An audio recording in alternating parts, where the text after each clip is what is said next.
This time on the UK Brewery Project, we're looking at Hall Woodhouse, the brewery that makes the Badger brand of beers.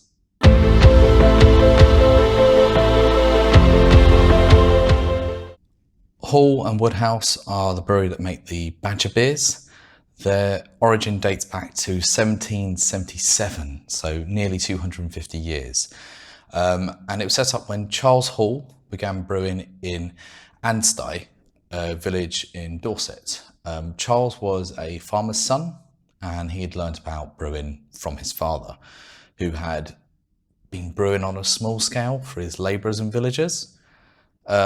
Charles then decided that a business could be made out of this, so he went and bought the best equipment available at the time to make Anstey Brewery a modern commercial brewery at that time. The business seemed to thrive locally for the brewery, and it was given a further boost during the Napoleonic Wars in 1793, when Charles won the license to supply the troops based in Weymouth, who were obviously stationed there to prevent any invasion by the French troops or to alleviate any fears of an invasion by the French troops. When Charles died in 1827, he passed the business on to his son Robert. Now, Robert never married and therefore never had any children of his own, but I believe he did end up adopting his niece. In 1847, George Edward Woodhouse, who was the head brewer, married Robert's niece, Hannah, his adopted daughter in a sense. With this, George was brought into the business as a partner, and it was in this year that the brewery was then renamed to Hall Woodhouse. Now, Robert and George expanded the business by buying pubs in the local area in which to sell their brews through. In 1875, after both Robert and George had passed away, the business was passed on to George's sons. So one son was named after him. It was called George Edward Woodhouse, and the other one was called Alfred Charles Woodhouse. When they took over, this was the first year that the logo was introduced with a badger on it. So I believe they were the ones that brought that logo into existence. Under the duo, the business expanded rapidly. In 1882, they purchased the John Hector Brewery in Blandford, which is only about 10 miles to the east of where the current brewery in Anstey was.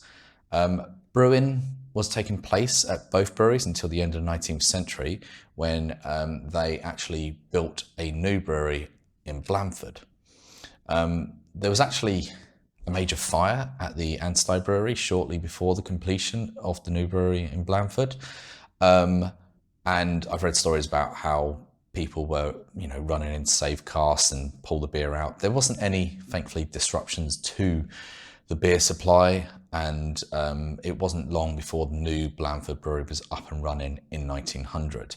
The old Anstey Brewery became a distribution centre, but it did continue to house their maltings, though I think by the 1940s, the Anstey site was closed down completely, and some of the old brewery buildings have been converted into housing and even a village hall at that stage.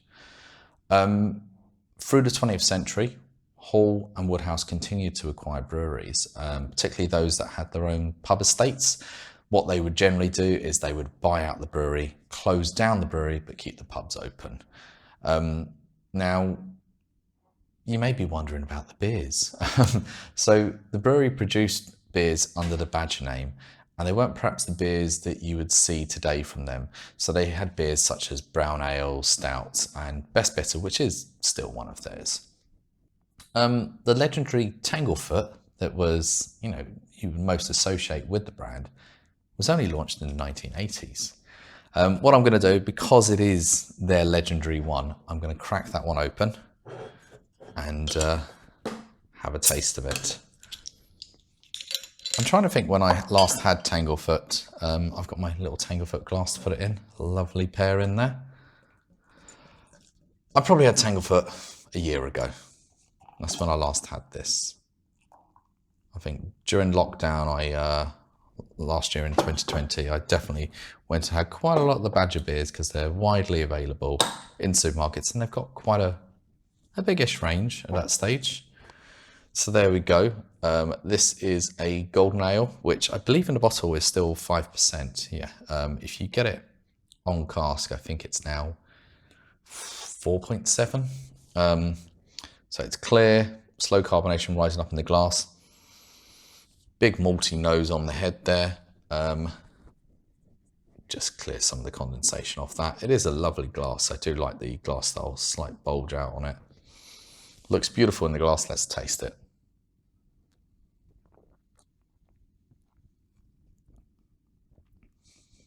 Oh, that's nice. I always say I'm not the biggest fan of golden ales, but it tends to be when golden ales are on the weaker side. That's what most golden ales are marketed as. They're marketed as like 3.8 to 4.2%, but you can make a good golden ale when you just have a bit more body to it, i.e. a bit higher ABV, and that is a really good golden ale. Lovely malt flavours and just delicious to drink.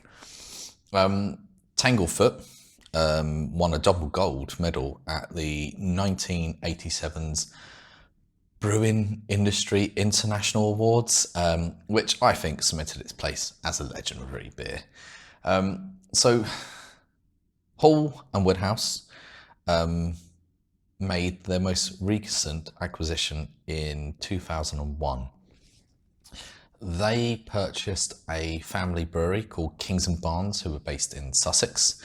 Now, we don't know the exact amount paid, but we do know that Shepherd and Neame were also bidding, and their £23 million offer was obviously rejected. So Hall and Woodhouse obviously paid 23 million plus to acquire the brewery. Now, much like all the other acquisitions in the 20th century, Hall and Woodhouse closed down the brewery and kept the 55 pubs up and running. In 2012, Hall and Woodhouse opened their new brewery in Blandford, which was only a few hundred metres away from the existing brewery. So the new premise took 2 years to build and cost £5 million to do the build and kit out.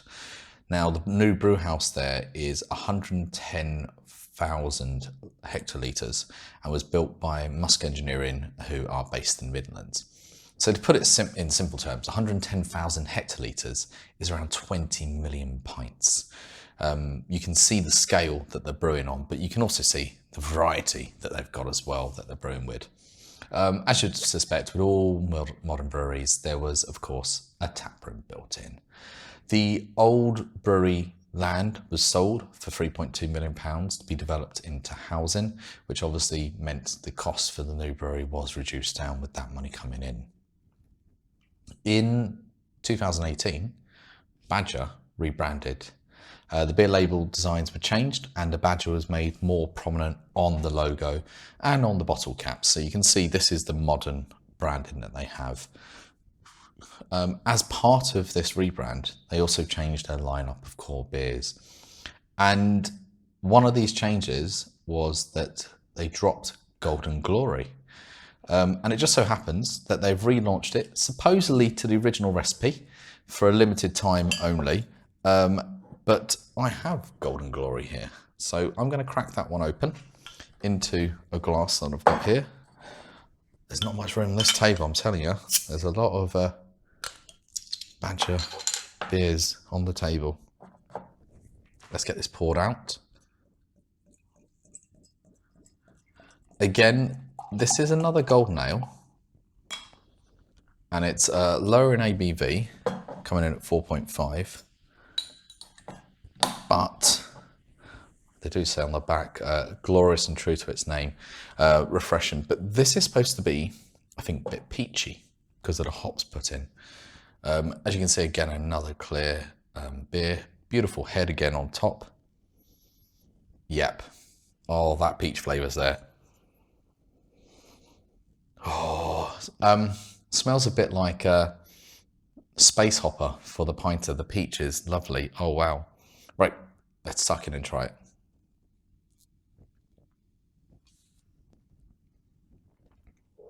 Yeah, the peach is there on the flavour as well. I do love that. Oh, that's lovely.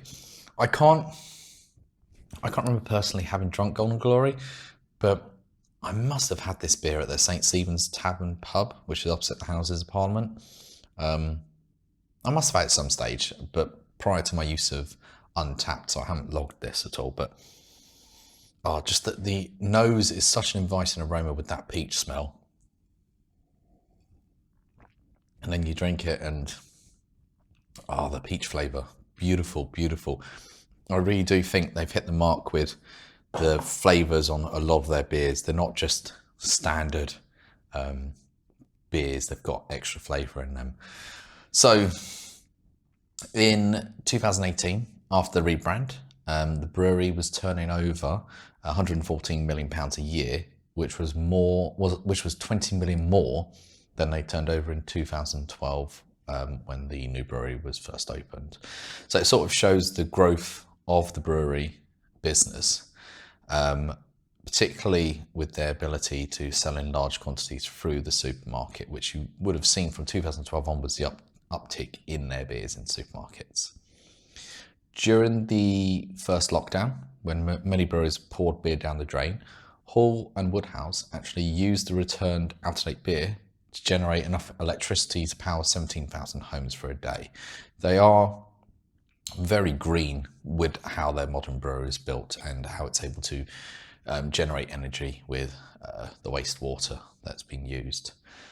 As you would expect, profit took a hit during the COVID period when all the pubs closed, and for the year of 2020 their turnover had dropped to £71.5 million, which is a 38% drop on where they were the year before and in 2018.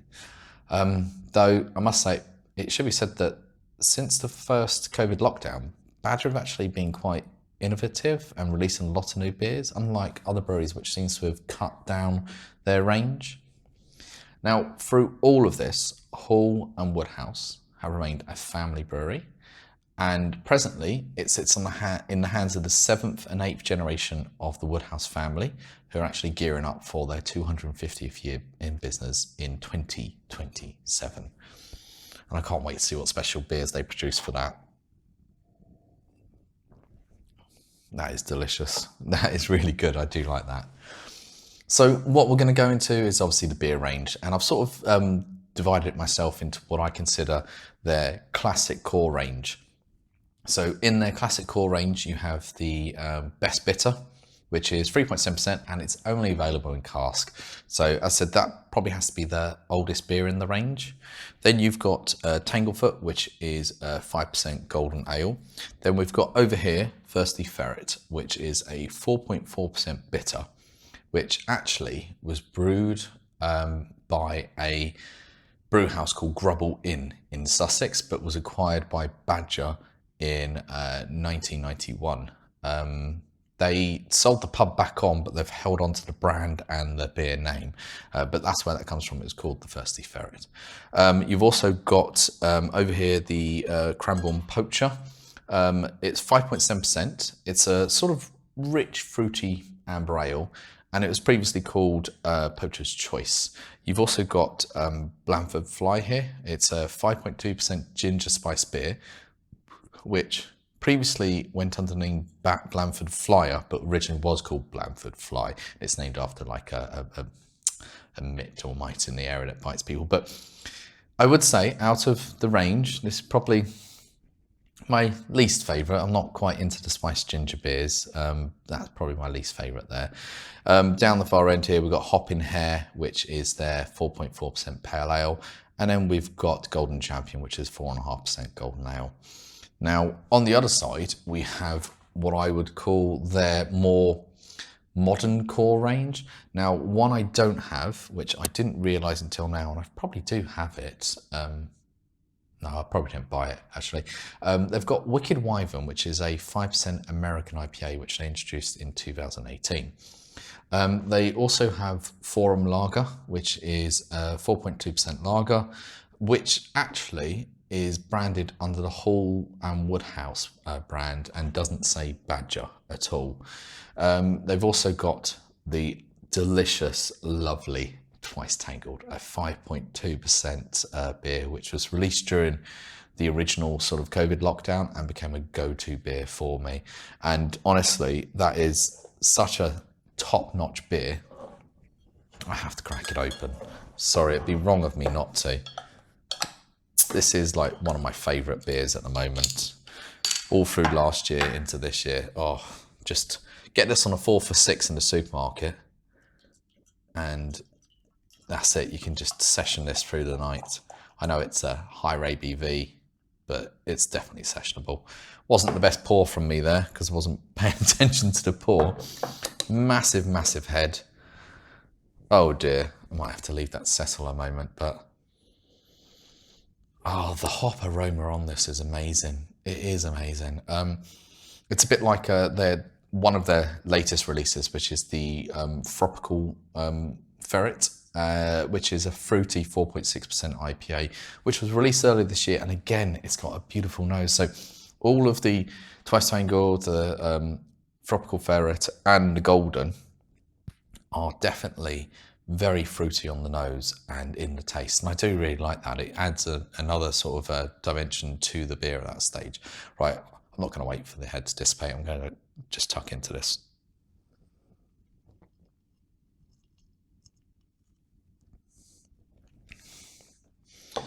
That is just delicious. It is so smooth drinking, and the hops are perfect on it. They've just hopped that to the right level. Tastes brilliant. I mean, I'm now going to jump back to the original Tanglefoot, but I reckon it will feel pale in comparison because I've gone from a beautiful peachy beer to a lovely hopped beer through to this back again. Let's see. The golden malts come through beautifully on that still. Oh my God, they're all amazing. I really do love batcher beers. If it doesn't come across, I really do. After we've got their modern core, as I said, we've got their limited edition. So on the end here, I've got their Founders Creek beer, which is, Founders Keeper with Creek style cherry beer, which comes in at 6%. So they brewed that this year to celebrate their 244th birthday. That sounds amazing, especially with how they're bringing out the hop fruit flavors. I can't wait to try that one. They also have their Milk Made Stout, which is 5.2% milk stout, which I've also yet to try and can't wait to open that one. I say Golden Glory, which I've got over here, which is their 4.5% beer, which was a core beer. Now it even says limited edition on the label. I wonder if it may become core again or maybe a seasonal release. They've also started a small batch series. So small batch number 1 is their NEPA or New England IPA, 5.5%. For me, this misses the mark slightly compared to the other beers that they've released. But it's important to note this is actually coming under the Hall Woodhouse brand, not saying Badger on it. But it's cloudy, but it just sort of misses the overall mark compared to some of the other releases with the flavours. And then we have the Tanglefoot Special Edition 8.7% beer.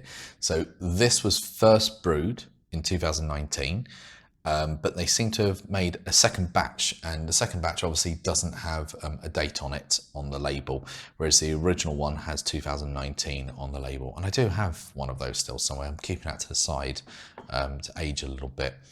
But the second batch tastes exactly the same to the first batch. They can brew beers the same. There you go, they're a good brewery. Now, you might think when we come to talk about an established brewery such as Hall Woodhouse that they wouldn't have many awards or wouldn't have applied for many awards ceremonies recently, but they have been. They've been busy over the last few years. So let's start with Thirsty Ferret. Thirsty Ferret got bronze at the World Beer Awards in 2020 and 21 in the bitter category. The Blandford Fly has won silver in 2018 and 2021. at the same World Beer Awards in the herb and spice category. But it went one better in 2019 when it won gold at the event in the same category. Hopping Hare at the end here has won gold at the World Beer Awards in 2018 in the Golden Ale category. And then Cranborne Poacher here has won gold twice in 21 and 2018 at the World Beer Awards, of course, in the fruit and vegetable flavour category. Strange one, but yes, that's correct. That's the category it's in. And then fittingly, Golden Champion here won gold at the 2020 World Beer Awards in the Golden Ale category. So you can see they've been submitting their core range for the awards and they've been, you know, rewarded with them. They've been coming back, winning them. Well, that's the end of the UK Brewery Project. I'm just sort of thinking to myself, what one? I normally choose my favourite one and I have a sip of that when I leave. I love my Twice Tangled. I love the Tanglefoot, but I think I'm gonna part my having a drink of the limited edition returned peachy Golden Glory. It's just beautiful, that. Oh, that is delicious. All of their beers really are delicious. Great brewery in my head. All right, I'll see you next time, everyone. Take care.